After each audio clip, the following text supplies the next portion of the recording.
প্রিয় শিক্ষার্থী বন্ধুরা, আশা করি সবাই ভালো আছেন, সুস্থ আছেন, নিরাপদে আছেন। আজকে আমরা আলোচনা করছি আইন আদালত বা এমসিকিউ ফাউন্ডেশন নোট হতে। আমরা আলোচনা করছি সাক্ষ্য আইন। আজকে সাক্ষ্য আইনের পার্ট 5, ধারা 74 থেকে 90A আলোচনা করা হবে। প্রথমে ধারা 74 ধারায় বলা হচ্ছে সরকারি দলিল কোনটি। গত ক্লাসে আমরা শিখেছিলাম এভিডেন্স সাধারণত দুই প্রকার: ওরাল এভিডেন্স, ডকুমেন্টারি এভিডেন্স।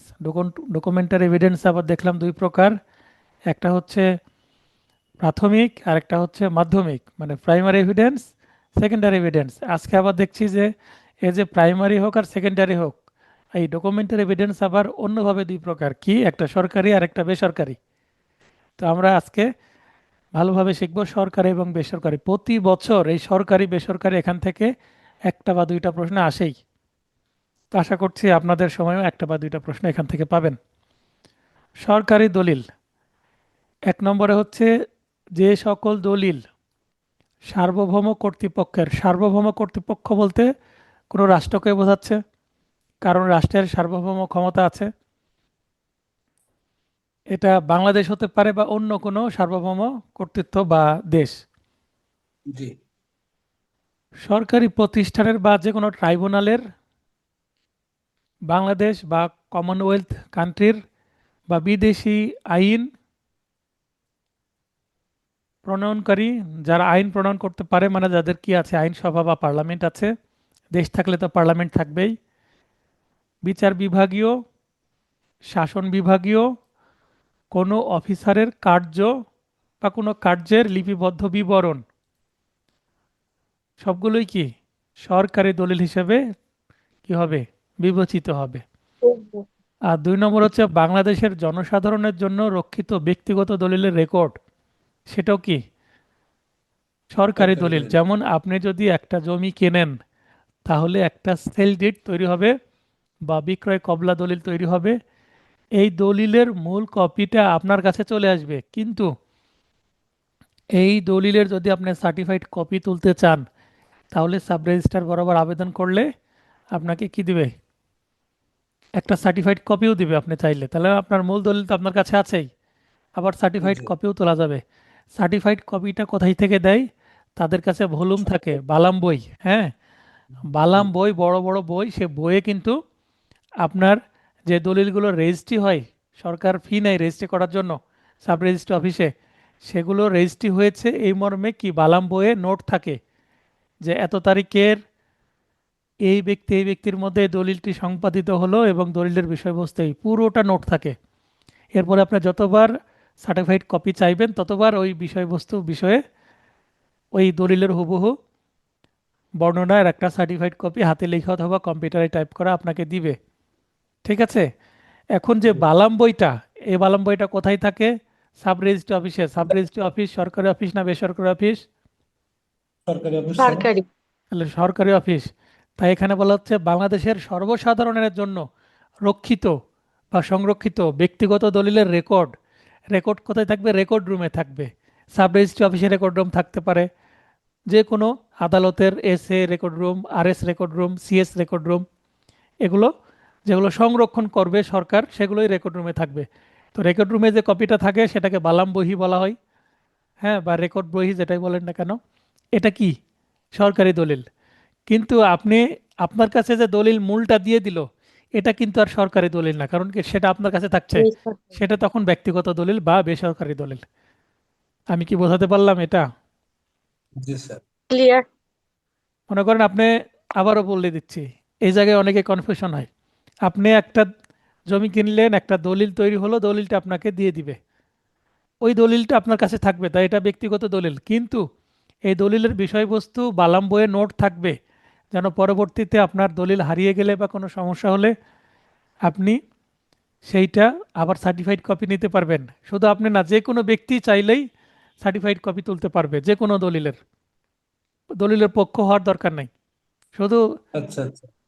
শুধু দলিল নাম্বার এবং ইনফরমেশন দিলেই হবে। দলিল নাম্বার জানা না থাকলেও যদি বলে এত সালে একটু খুঁজে দেখেন, তো প্রতি সাল খোঁজার জন্য 300 টাকা করে ফি নাই, যে এই জি। এই ব্যক্তির নামে রহিম আর করিমের মধ্যে কোনো দলিল স্বাক্ষরে মানে সম্পাদিত হয়েছে কিনা একটু খুঁজে দেখেন তো, কত সাল, তা 25-26 এই 2টা বছর খুঁজে দেখেন, রিসেন্টলি হয়েছে।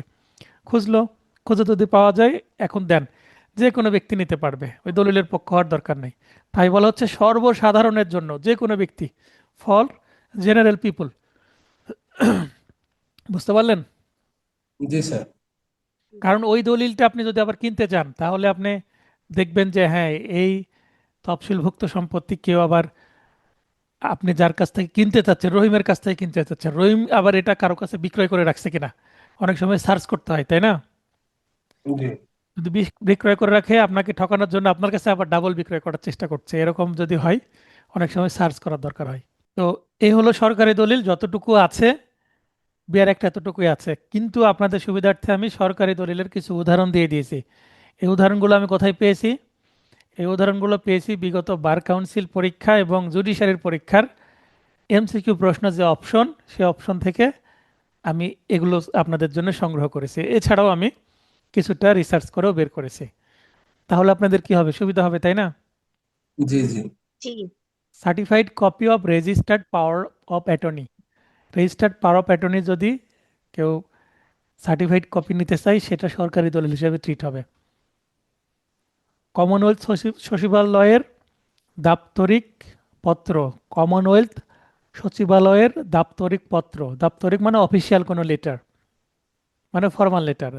গ্রেপ্তারি পরোয়ানা, গ্রেপ্তারি পরোয়ানাকে আমরা কি বলি, ডাব্লিউএ বা জি।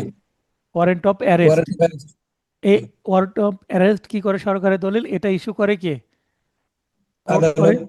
আদালত করে। জি, আদালত কি সরকারি কর্মকর্তা না বেসরকারি কর্মকর্তা? সবকিছু। ওই যে সরকারি। ওই যে বিচার বিভাগীয় অফিসারের কার্য। তাহলে গ্রেপ্তারি পরোয়ানা কি বিচার বিভাগীয় অফিসারের একটা কি কাজ, ইস্যু করা। জি তারপর সমন, যদি গ্রেপ্তারি পরোয়ানা সরকার হয়, সমনও সরকারি, একই জিনিস, একই টাইপের, তাই না? জি সার্চ ওয়ারেন্ট, হুলিয়া বা প্রোক্লামেশন, মামলার আর্জি।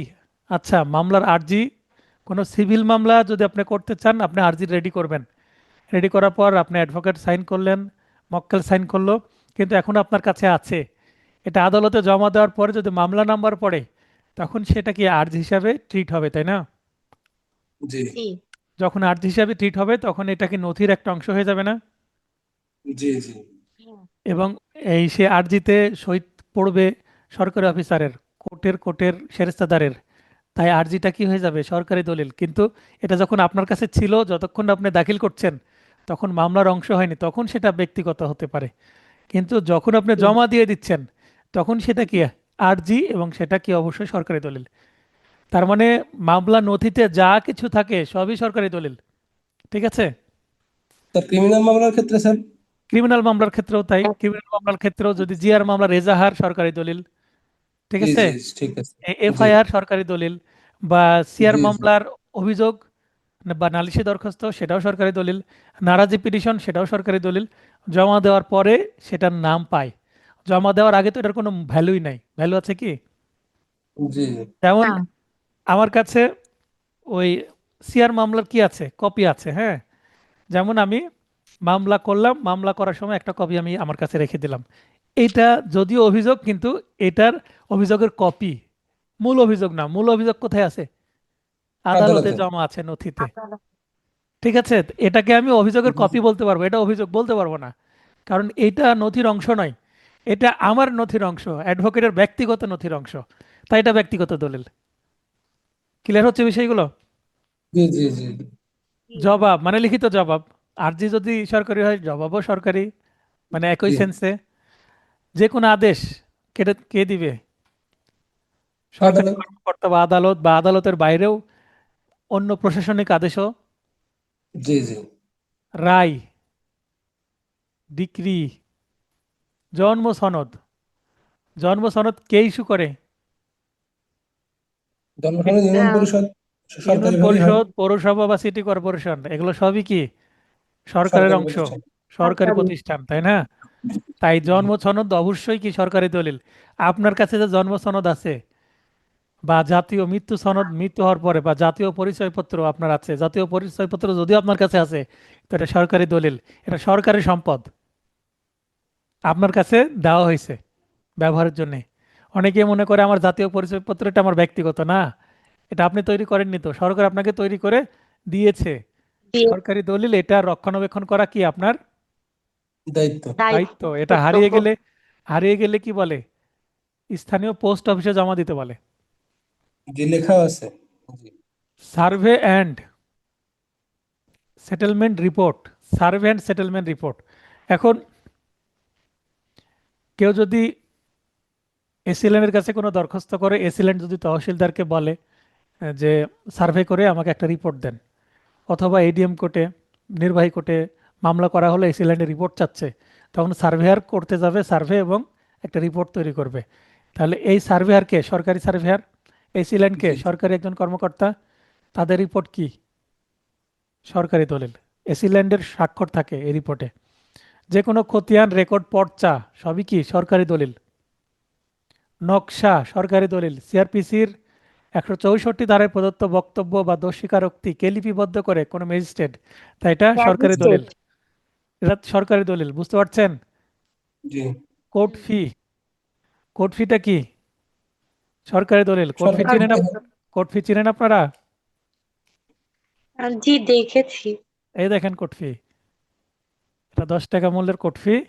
এগুলো আমাদের ব্যবহার করতে হয় কোর্টে, কারণ কোর্ট চলে হচ্ছে এটার মাধ্যমে। প্রতি বছর বাংলাদেশ সরকার প্রায় 25,000 কোটি টাকা কোর্ট ফি সেল করে। মানে 25,000 কোটি টাকা এই কোর্ট ফি থেকে আসে সরকারের রেভিনিউ। কিন্তু জি ব- অনেক। প্রায় 1500 কোটি টাকা মাঝখানে বছরে, আসাদুজ্জামান সাহেব বলছিলেন নাকি? হ্যাঁ, বছরে নাকি 2,000 কোটি টাকাও ব্যয় করে না এই বিচার বিভাগের জন্যে। তার মানে এখান থেকে অনেক টাকা আসে, কিন্তু এখানে বাজেট কম। মানে মানে বিটিভি চ্যানেলের জন্য যে বরাদ্দ তার চেয়েও কম বরাদ্দ নাকি বিচার বিভাগে, সেটাই বলছিলেন। তো এই বরাদ্দ যদি বাড়ে তাহলে আমরা কিন্তু প্রতিটা কোর্টরুমে এসি পেয়ে যাব। আচ্ছা হ্যাঁ, আচ্ছা। বিল্ডিং গুলো চকচকে ঝকঝকে হয়ে যাবে। তো দেখা যাক দুর্নীতি কবে দূর হয়। স্ট্যাম্প, স্ট্যাম্প বলছে ওই যে জুডিশিয়াল বা নন জুডিশিয়াল স্ট্যাম্প, সবকিছুই আমরা বলি 300 টাকার স্ট্যাম্পে দলিল করা জি হয়েছে, জি চুক্তিপত্র করেছে, সেগুলো কথা বলছে। টাকা, টাকা সেটা সরকারি টাকা হোক বেসরকারি টাকা হোক, সরকারি এবং বেসরকারি টাকা চেনেন? সরকারি এবং স্যার, সরকারি টাকা এবং বেসরকারি টাকা চেনেন? হ্যাঁ না স্যার, একটু বুঝি বলেন স্যার। বলেন, অরিন আপু বলেন। স্যার, ওই যে লেখা থাকে চাহিমা মাত্র দিতে বাধ্য থাকিবেন। আমার প্রশ্ন হচ্ছে কোনটা সরকারি টাকা কোনটা বেসরকারি টাকা? যেটাতে লেখা থাকে। প্রতিটাতেই তো লেখা থাকে। বেসরকারি গুলোতে তো থাকে। স্যার আপনি বুঝিয়ে দেন স্যার। তারপর স্যার কিছু হচ্ছে আচ্ছা, সুজন ভাই আপনার। হাত উত্তোলন করেছেন, ওনার জানা থাকতে পারে, সুযোগ দিও ওনাকে। অর্থ সচিবের যেটা সিগনেচার থাকে এটা সরকারি টাকা। সরি, অর্থ সচিব মহোদয় যেটা সিগনেচার করে, যেমন 2 টাকা, এগুলো সরকারি টাকা। 2 টাকা হ্যাঁ, বেসরকারি এক টাকা টাকা না 2 টাকা, সরকারি। এই দুইটাই। 1 টাকা 2 টাকা আর 5 টাকা মনে হয়। আমার 5 টাকা সম্পর্কে একটু আইডিয়া নেই, তবে 1 টাকা 2 টাকা এটা কনফার্ম। হ্যাঁ, অর্থাৎ আপনার, আমি যেটা বুঝি স্যার, অর্থ সচিব মহোদয় যেটাতে সিগনেচার এটা হলো সরকারি, আর গভর্নর মহোদয় যেটা সিগনেচার করে এগুলো বেসরকারি টাকা। আচ্ছা, এইটা হচ্ছে 2 টাকার কয়েন। এটাতে কিন্তু অর্থ সচিবের কি নাই, সাইন নাই, কারণ কয়েনে ওইটাই সাইন থাকে না। এটা কি বলেন, সরকারি না বেসরকারি? সরকারি। আচ্ছা, আমি বুঝিয়ে দিই। আমাদের কিন্তু জি ভুলে গেছি। আমাদের কিন্তু কারেন্সি বা মুদ্রার সর্বনিম্ন ভ্যালু কোনটা, সবচেয়ে নিম্নের ভ্যালুর মুদ্রা কোনটা বলেন তো বাংলাদেশে প্রচলিত? বর্তমানে একটা আছে 1 টাকা স্যার, 1 টাকার আমাদের কয়েন। আমাদের প্রচলিত, বলে দিচ্ছি ক্লাসে, আপনারা শুনে অবাক হবেন। বাংলাদেশে আচ্ছা। প্রচলিত সর্বনিম্ন ভ্যালুর যে টাকা, সেটা হচ্ছে 1 পয়সা। 1 পয়সা এখনো চালু আছে। ও, এক মানে পয়সা ব্যবহার হোক এক বা না পয়সা হোক। এখনো এখনো কি হয়নি, বাতিল করা হয়নি। আচ্ছা আচ্ছা কারোর কাছে আচ্ছা যদি আচ্ছা। 1 পয়সা থাকে সেটাও চলবে। আমার কাছে 1 পয়সার কয়েন আছে। আচ্ছা, আমাদের কাছেও আছে স্যার 2 একটা।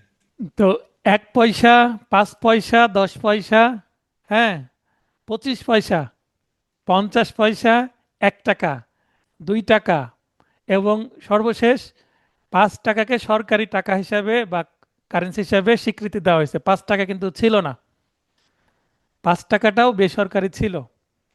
5 টাকাটা এখন সরকারি। এখন সরকারি আর বেসরকারি, বেসরকারি বলতে তাহলে 10 টাকা থেকে বেসরকারি 10, 20, তারপরে 50, 100, 200, 500 এবং 1000, এগুলো হচ্ছে বেসরকারি। এগুলোর কর্তৃপক্ষকে বাংলাদেশ ব্যাংক, সেন্ট্রাল ব্যাংক। তাহলে বাংলাদেশ ব্যাংক সেগুলো কি করতে পারে, মানে প্রেস মানে ছাপাতে পারে বা এই টাকা ছাপাতে পারে বাংলাদেশ ব্যাংক ইচ্ছে মতো বলতে দেশের প্রয়োজনে বেশি ছাপালে তো আবার মুদ্রাস্ফীতি হবে, তাই না? জি জি হ্যাঁ, আর সরকারের ছাপানোর দায়িত্ব শুধুমাত্র 1 টাকা থেকে, মানে ওই 5 টাকা পর্যন্ত। আগে 2 টাকা পর্যন্ত করতে, এখন 5 টাকা করতে পারে, 5 টাকা প্লাস 5 টাকার কয়েন। তাহলে 5 টাকা পর্যন্ত সরকারি এবং 5 টাকার উপরে সবকিছুই বেসরকারি, কিন্তু সেটা বাংলাদেশ ব্যাংকের তৈরি। এখন যদি আমরা দলিলের চিন্তা করি, তো আমরা দলিলের সংজ্ঞায় কি পড়লাম? 3 ধারায়, যে ধাতব বা পাথর টুকরার উপরে লিখিতও যদিও হয়, তার এই মুদ্রা, ধাতব মুদ্রা বা কয়েনও কিন্তু কি দলিল, তাই না? তাহলে ধাতব মুদ্রাও দলিল, সেটা 5 টাকা পর্যন্ত সরকারি দলিল। আর 10 টাকা, 20 টাকা থেকে 1000 টাকা পর্যন্ত সেগুলো যদিও বাংলাদেশ ব্যাংক তৈরি করে, আমরা বেসরকারি টাকা বলবো বা কারেন্সি বলবো, কিন্তু দলিল হিসেবে সেগুলো সরকারি দলিল, মানে সকল টাকাই সরকারি দলিল। যদিও সেগুলো বেসরকারি টাকা, কিন্তু দলিল হিসেবে সরকারি, কারণ বাংলাদেশ ব্যাংক কিন্তু সরকারি প্রতিষ্ঠান, তাই না? জি তাহলে সুজন ভাই যেটা বলছিলেন, আসলে 1 টাকা, 2 টাকা এবং 5 টাকা নোটে অর্থ সচিবের স্বাক্ষর থাকে। আর 10 টাকা থেকে শুরু করে 20 টাকা থেকে 1000 টাকা এই বড় নোটগুলোতে বাংলাদেশ ব্যাংকের গভর্নরের সই জি থাকে। স্বাক্ষর। প্রয়োজনে চেক করে নেবেন। হ্যাঁ, উনি সেটাই বলতে চাচ্ছিলেন। তারপরে আচ্ছা সঞ্চয়। আচ্ছা স্যার, আর একটা জিনিস স্যার, আপনি বলেন যে স্যার এই যে 2 টাকার কয়েন যেটা আপনি দেখালেন, সেটা কি আজকে আমাদের ক্লাসে দেখাবেন বলে নিয়ে এসেছিলেন, আপনার টেবিলে থাকে? আমার টেবিলে এখানে একটা বক্স আছে, কয়েন বক্স। প্রতিদিন যে আচ্ছা আচ্ছা কয়েনগুলো জমা হয় সেগুলো আমি রেখে দিই, আচ্ছা এখানে জমা হয়। আর একটা আচ্ছা টেবিলে আমার কলমদানির পাশে, কলমদানি 2টা চেম্বার আছে। একটা আমার কয়েন রাখি এবং চাবি রাখি আমার, আর আরেকটাতে উপরে কলম রাখি। আচ্ছা, সঞ্চয়পত্র। সঞ্চয়পত্র, সরকারি সঞ্চয়পত্র, পারিবারিক সঞ্চয়পত্র থেকে শুরু করে অনেকগুলো সঞ্চয়পত্র আছে না, জি জি জি, যেগুলো যেগুলো অ্যাকচুয়ালি সিকিউরিটি বন্ড বলা হয়। সেগুলো সরকার যেহেতু জি ইস্যু করে, তাই সেগুলো সরকারি দলিল। গেজেট, যে কোনো গেজেট কে প্রকাশ করতে পারে? গভর্নমেন্ট সরকার প্রকাশ করে। করতে পারে, সরকার। তাই এটা সরকারি দলিল। ইত্যাদি দেওয়া আছে, মানে এরকম আরো অনেক থাকতে পারে। কোনটি সরকারি দলিল বা কোনটি সরকারি দলিল নয়, তাহলে এর বাইরেও কিন্তু উদাহরণ থাকতে পারে। তখন আপনাকে সেন্স দিয়ে বুঝে নিতে হবে। যথেষ্ট উদাহরণ দিয়েছি, তাই না? বেয়ার একটা কিন্তু একটা উদাহরণ দেওয়া নাই, জাস্ট স্যার উপরের এতদিন টুকু মনে আছে। করতাম যে স্যার এটা ওই বই থেকে বা বিআরএফ থেকে নেওয়া, তাহলে আজকে জানলাম যে আপনি এগুলো কালেকশন করে দিয়েছেন। না, এগুলো ওই যে এমসিকিউ প্রশ্ন বিগত সালের, এবং আমি কিছু, জি যেমন মনে করেন গ্রেপ্তারি পরোয়ানা দেওয়া আছে, আমি সমনটা দিয়ে দিয়েছি, সমনটা আমার সিস্টেম মনে করেন এরকম। জি জি তারপর আরজি দেওয়া আছে, জবাবটা আমি দিয়ে দিয়েছি। আচ্ছা এরপরে আমরা বেসরকারি, বেসরকারি দলিল 75 ধারায় আছে। বেসরকারি দলিল সম্পর্কে বিয়ার একটা কতটুকু আছে জানেন? বেসরকারি বা সরকারি দলিল, ব্যক্তিগত দলিল। বেসরকারি দলিলের অপর নাম হচ্ছে ব্যক্তিগত দলিল, ব্যক্তিগত। ইংরেজিতে হচ্ছে প্রাইভেট ডকুমেন্ট। বলছে সরকারি দলিল ব্যতীত অন্যান্য দলিল সমূহ, এতটুকুই শুধু আছে বিয়ার একটা, আর কিচ্ছু নাই। তার মানে যেগুলো সরকারি নয় সেগুলোই বেসরকারি, সেটা বোঝানোর চেষ্টা করছে। তো আপনাদের সুবিধার্থে এখানেও উদাহরণ দিয়েছি আমি। কবলা বা বিক্রয় কবলা, একটু আগে কিন্তু আমি বলে দিয়েছি যে আপনি জমি কিনলেন, আপনি কি পেলেন? কবলা বা বিক্রয় দলিল। বিক্রয় দলিলকে সেল ডিড বা কবলা বলা হয়। শুধু কবলা বললেও কিন্তু কি, খরিদি দলিল বা বিক্রয় কবলা বা সেল ডিড। হেবা বা দানপত্র, এটা যদি অরিজিনাল মূলপত্র হয়, তাই না? আমি যদি বলি যে বিক্রয় দলিলের রেকর্ড, রেকর্ড যখন বলবো তখন সরকারি হয়ে যাবে। আর যদি বিক্রয় কবলা শুধু বলি, তাহলে সেটা বেসরকারি। প্রাইভেট ব্যবসা। চুক্তিপত্র সাধারণ ব্যক্তিদের মধ্যে হয়, তাই সেটা কি বেসরকারি। ব্যক্তিগত। বেসরকারি। এফিডেভিট ঘোষণাপত্র বা হলফনামা, যে কোনো ব্যক্তি, একটা ছেলে আর একটা মেয়ে আদালতের যে ঘোষণা দিয়ে দিল অ্যাডভোকেটের মাধ্যমে বা নোটারি পাবলিকের মাধ্যমে যে আমরা বিবাহ করলাম, এই ধরনের অনেক ঘোষণাপত্র হয়, তাই না? যে কোনো চিঠি বা প্রকাশিত পত্র, উইল, ওসিয়ত, উইল ইংরেজি, ওসিয়ত এটা বাংলা, ওসিয়ত অবশ্য আরবি শব্দ, এটা ইসলামে ওসিয়ত, আর অন্যান্য ধর্মের ক্ষেত্রে উইল বা ইচ্ছাপত্র।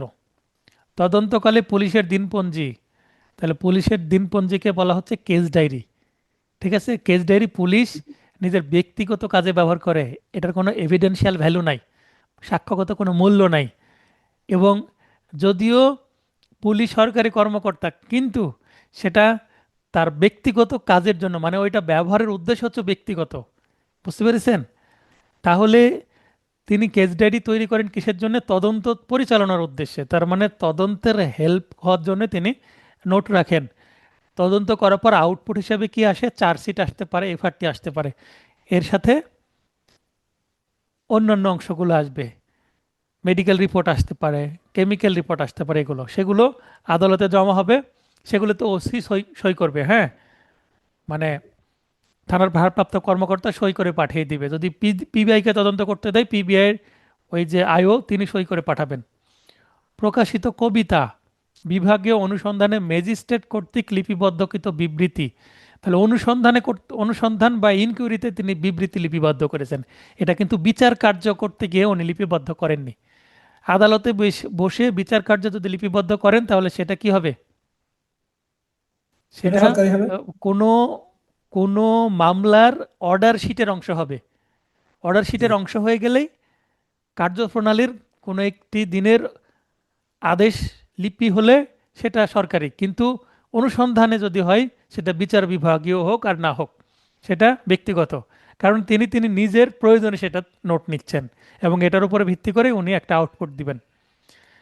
সিআরপিসির 161 ধারায় গৃহীত সাক্ষীর জবানবন্দি দেখেন, ওপরে আমরা দেখলাম 164 ধারায় প্রদত্ত দোষ স্বীকারোক্তি, এটা যদি সরকারি হয়, অনেকেই কিন্তু 161 ধারায় গৃহীত সাক্ষীর জবানবন্দি এটাকেও সরকারি মনে করে কনফিউজড হবে, হবে না? জি জি জি হ্যাঁ স্যার।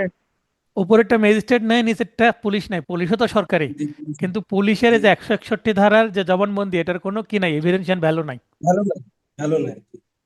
এভিডেন্সিয়াল ভ্যালু নাই, এই কারণে এটা ব্যক্তিগত। এবং এই 161 ধারায় যার জবানবন্দি নেওয়া হচ্ছে সেই সাক্ষী কি করে না, স্বাক্ষর করে না। সে অস্বীকারও করতে পারে যে হ্যাঁ আমি এই কথাটা বলিনি, আয়ও নিজে থেকে এটা লিখেছে, তাই না? যেহেতু স্বাক্ষর নাই, অস্বীকারের সুযোগ থাকে। ব্যাংক চেক, ব্যাংক চেক সেটা সরকারি ব্যাংকের হোক বা বেসরকারি ব্যাংকের হোক, একটা চেক যে ব্যাংকের যে অ্যাকাউন্ট হোল্ডার সেই তো ব্যবহার করবে, তাই না? জি হ্যাঁ। এই কারণে এটা ব্যক্তিগত দলিল। ব্যাংক চেক আপনার ডয়ারে থাকে, থাকে না ইস্যু হওয়ার পরে? জি স্যার। সংবাদ সংবাদপত্র, সংবাদপত্র সরকারি কোনো সংবাদপত্র আছে বাংলাদেশে? না। সরকারি নাই, সবগুলোই বেসরকারি। তাই যদি বেসরকারি কর্তৃপক্ষ কোনো কিছু পাবলিশ করে তাহলে অবশ্যই সেটা বেসরকারি দলিল। ঠিক আছে? আচ্ছা, সংবাদপত্র, মনে করেন প্রথম আলোর সংবাদপত্র, সেটা আজকের 6 তারিখের সংবাদপত্র হোক আর গতকালকের হোক বা 10 বছর পুরাতন হোক, সংবাদপত্র যদি মেন কপি হয় সেটা কিন্তু প্রাথমিক দলিল। বুঝতে পারলেন? জি জি যদি প্রাথমিক দলিল ফটোকপি সেটা। হয় তাহলে মাধ্যমিক। ঠিক আছে? সেকেন্ডারি। এই জি প্রাথমিক আর মাধ্যমিক ভোলা যাবে না, ওখান থেকে প্রশ্ন আসতে পারে। এবং দলিল নিয়ে আমরা 56 থেকে শুরু করে 90 ধারা পর্যন্ত খুব ভালোভাবে লক্ষ্য করতে হবে যে দলিল নিয়ে সব আলোচনা সেখানে সম্ভবত 100 ধারা পর্যন্ত আছে। তবে আমি 91 থেকে 100 ধারা পর্যন্ত পড়াই না, সেগুলো জটিল এবং কখনো আসে না। যদি আপনাদের সময় আসে দু একটা, পরবর্তীতে সেখান থেকে আবার দু একটা সেকশন যুক্ত করব। তার আগে যুক্ত করছে না, শুধু শুধু চাপ বাড়িয়ে লাভ নাই, তাই না? তাহলে সরকারি দলিল, বেসরকারি দলিল আশা করি বুঝতে পেরেছেন। তারপরে ক্লাস টেস্টে আমি এর বাইরেও দু একটা উদাহরণ দিয়ে ট্রাই করার চেষ্টা করব, ধরতে পারছেন কিনা। 76, আচ্ছা আপনাদের খাতা দেখা শুরু করেছে, আশা করি ক্লাসের পরে রাত্রেই রেজাল্ট পাবলিশ করে দেবো 18তম ক্লাস টেস্টের। সরকারি দলিলের জাবেদা নকল, ৭৬ ধারা সম্পর্কে আমরা এর আগের ক্লাসে এক জায়গায় নোট পেলাম যে ৭৬ ধারার অনুসারে যদি সার্টিফাইড কপি হয়, ঠিক আছে, তাহলে সেটা জি মাধ্যমিক দলিল বা সেটা আদালতে পেশ করা যাবে। তাহলে সার্টিফাইড কপি প্রদান করা হয় সাক্ষ্য আইনের ৭৬ ধারা অনুসারে। সার্টিফাইড কপি দেওয়ার নিয়মই তৈরি হয়েছে সাক্ষ্য আইনের ৭৬ ধারায়, এবং ৭৬ ধারা। ৭৬ ধারায় সার্টিফাইড কপির এভিডেন্সিয়াল ভ্যালু আছে, ভালো ভ্যালু আছে। Certified copies of public documents মানে সরকারি দলিল। সরকারি দলিল আপনাকে সবসময় সার্টিফাইড কপি নিতে হবে, আপনাকে সরকারি দলিল আপনার হাতে দিবে না। আপনি যদি চান আমাকে কি দেন, মূল কপি দেন সরকারি দলিলে, আপনাকে দিবে না, ঠিক আছে। আপনি জি সবসময় জি সার্টিফাইড কপি পাবেন। দলিলের জিম্মাদার কর্তৃক, জিম্মাদার ওই যে বালাম বই সাব রেজিস্ট্রারের কাছে জমা আছে, তার মানে এটা জিম্মাদার কে? Sub registrar. রেজিস্ট্রার সাহেব। রেজিস্টার। সাব রেজিস্ট্রার অফিসে থাকলে ওই রেজিস্ট্রার সাব রেজিস্ট্রার দুইজন মিলেই, তাদেরই তো অফিস। জি জি মানে যার দায়িত্বে এটা জমা আছে সে হচ্ছে তার জিম্মাদার। তো সার্টিফাইড কপিতে দেখবেন যে সঠিক অনুলিপি বা ট্রু কপি হিসাবে ঘোষণা করা হয়। যেমন কাজের কাছ থেকে যখন আপনি কাবিননামা উঠাবেন, উপরে লেখা থাকে সঠিক অনুলিপি বা সত্য অনুলিপি বা ট্রু কপি, এরকম কথা লেখা থাকে। অফিসারের তারিখ সহ সাধারণত যদি আপনি আদালতে কোনো সার্টিফাইড কপি তোলেন 5টি স্বাক্ষর থাকে, আপনি দেখবেন যদি সার্টিফাইড কপিতে 5টি স্বাক্ষর না থাকে তাহলে এখানে কোনো ভুল আছে বা এটা ভুয়া হওয়ার সম্ভাবনা আছে, ঠিক আছে। তা 5টি তারিখ দিতেই হবে, কারণ এখানে 5টা কি থাকে, স্টেপ থাকে, প্রতিটা স্টেপে একটা করে তারিখ পড়ে। 1 তারিখে 2টা স্টেপে পার হতে পারে, তখন পাশাপাশি একই দিনে 2টা তারিখ পড়বে। উপাধি সংযোজন ও সিলমোহর মানে এই অফিসারগুলো কি করবে, তাদের উপাধি দিবে এবং সিলমোহর দিয়ে দিবে। তার মানে সার্টিফাইড কপি তো অবশ্যই কি আদালতের সিলমোহর থাকবে। আপনি যদি কোনো খতিয়ান নেন, আরএস খতিয়ান তুলছেন, আরএস খতিয়ানেও কিন্তু সিলমোহর থাকবে। কোথায়? আদালতের। অনলাইনে না হলে কি হয়, তাও সিলমোহর থাকে, এবং একটা এখন কি দেওয়া হয়, কিউআর কোড দিয়ে দিচ্ছে, তাই না? স্ক্যান জি করলে জি এটা বোঝা যাবে সঠিক কিনা। ৭৭ জাবেদা নকল পেশ করে দলিল প্রমাণ করা যেতে পারে। তার মানে জাবেদা নকলের মূল্য আছে, মূল দলিলটা দিতেই হবে তা না, এর পরিবর্তে জাবেদা নকল বা মাধ্যমিক সাক্ষ্য পেশ করা যাবে। এই লাইনটা তুলে দিয়ে প্রশ্ন করতে পারে কত ধারায় আছে, উত্তর ৭৭ ধারায়। ৭৮ অন্যান্য সরকারি দলিল প্রমাণ, সরকারি গেজেট, মুদ্রিত পুস্তক, জার্নাল ইত্যাদি দাখিলের মাধ্যমে। তাহলে যেগুলো দিবে না সেগুলো আপনি জাবেদা নকল দিচ্ছেন, কিন্তু গেজেট, গেজেট প্রকাশ হয় না, গেজেটের কিন্তু অনেক কপি প্রকাশ হয়, হয় না? জি জি আপনি চাইলে কিন্তু মূল গেজেট সংগ্রহ করতে পারেন। হ্যাঁ, 2 টাকা 3 টাকা 5 টাকার দাম হয়। হ্যাঁ, উল্লেখ থাকে। তারপর মুদ্রিত পুস্তক, সরকারিভাবে পুস্তক প্রকাশিত হতে পারে বা জার্নাল প্রকাশিত হতে পারে, জি তাই হয় না? হয় স্যার হয়। বাংলা যেহেতু একাডেমি যদি ম্যাগাজিন। কোনো জি বাংলা হয়। একাডেমি যদি কোনো বই প্রকাশ করে তাহলে এটা কি হবে, সরকারি প্রকাশনা না? জি হ্যাঁ।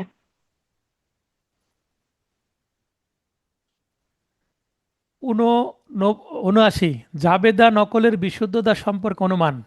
আচ্ছা, এখন আমাদের শুরু হচ্ছে অনুমান। 3 ধারায় আমরা পড়েছিলাম প্রিজাম্পশন, এবং তারও আগে পরিচিতি অংশে আমি বলে দিয়েছিলাম প্রিজাম্পশন কত প্রকার, 3 প্রকার: মে প্রিজুম, প্রকার। Shall presume, conclusive proof. আবার মনে পড়ছে এটা প্রথম ক্লাসে জি জি স্যার। সাক্ষ্য আইনের। জি। তো এখানে আমাদের জি। প্রিজাম্পশন নিয়ে এবার শুরু হলো ক্লাস। ৭৯ থেকে যতগুলো আছে 90 পর্যন্ত, 90A পর্যন্ত প্রিজাম্পশন, কোনটা শ্যাল প্রিজম কোনটা মে প্রিজম। তাহলে জাবেদা নকলের বিশুদ্ধতা সম্পর্কে অনুমান, প্রিজাম্পশন অ্যাজ টু জিনুইননেস। জিনুইননেস মানে খাঁটি না বিশুদ্ধ, মানে এটা আসল না নকল, তাই না? জি জি জি আসল।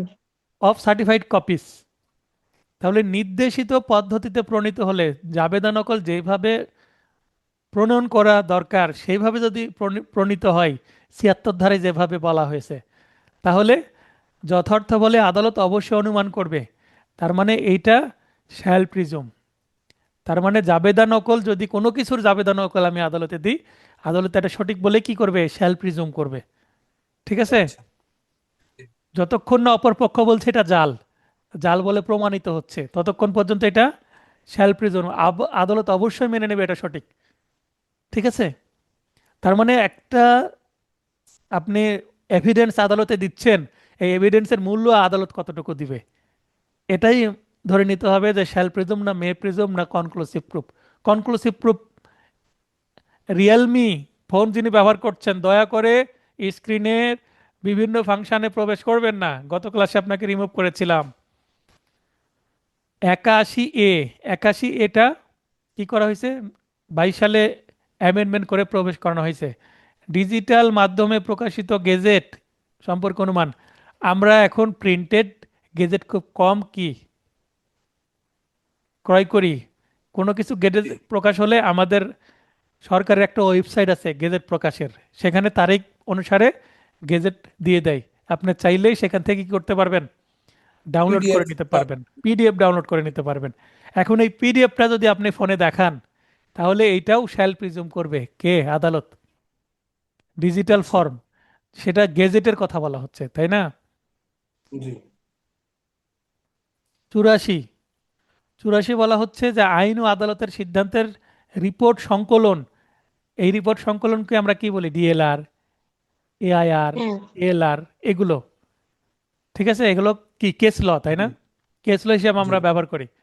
তো এগুলো যখন সংকলন মানে ভলিউম আকারে বের করা হয়, একটা ভলিউমে 20টা 30টা 40টা রায়ের কি থাকে,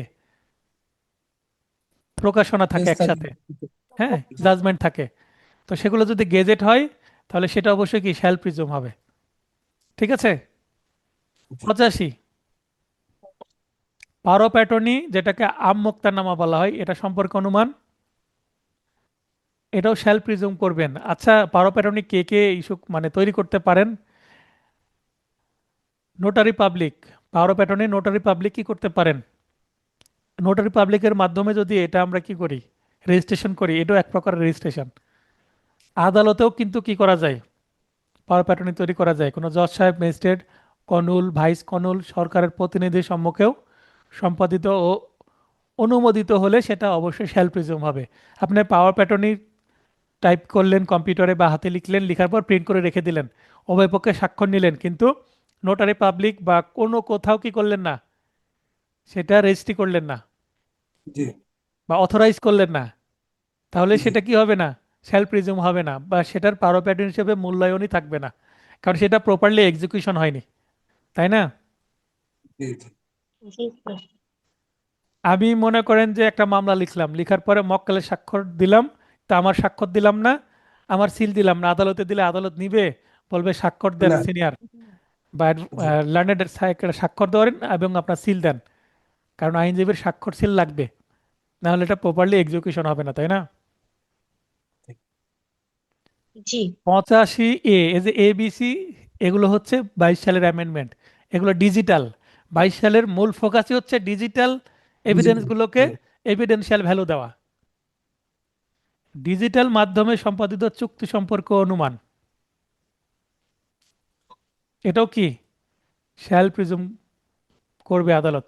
ডিজিটাল সিগনেচার থাকলে, যথাযথ ডিজিটাল সিগনেচার থাকলে, ডিজিটাল সিগনেচার যথাযথ কিনা এটা ডিজিটাল সিগনেচার মানে অথরিটি কর্তৃক যদি সেটা যাচাই করা হয়।